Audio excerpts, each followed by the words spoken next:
Okay, ngayon po itetest po natin ang accuracy ng ating bill acceptor. Ito ho na naka-built-in nga po dito sa ating e-loading machine. So may nakahanda po ako dito mga play money at saka ibang currency.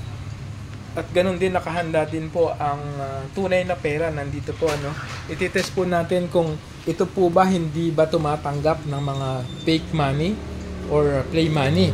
So ayan po itetest ko po ang isang 50 pesos na play money. Ayan, tingnan natin.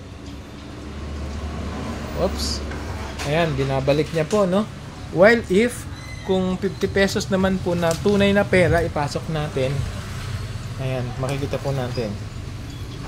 Ayan, tinanggap po Ayan. And then try natin 100 pesos na play money. Ayan. Ayaw talaga kahit baligtarin natin yan, ayaw. So try natin 100 pesos tunay na pera. Ayan, tinanggap po Ayan. And then meron ba ditong polymer, Michelle? Ayan, 1,000 po na polymer pero play money. Tingnan natin So ayaw din talaga And then try natin ang 1,000 na polymer. Meron pala dito. Ay baka sumubra pala.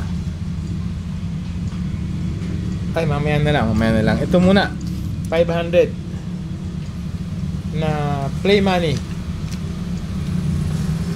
Ayan, ayaw talaga And then ito naman ibang currency po to panahon pa ng hapon.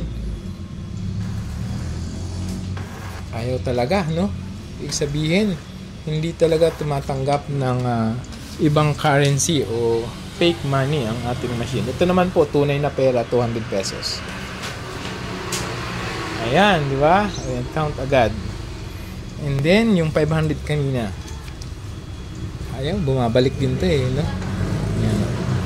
While if kung tunay na pera siya 500 pesos. Ayan, di ba? So, yan po accurate naman po ang ating bill acceptor. Hindi po siya tumatanggap ng fake money or play money. Okay po.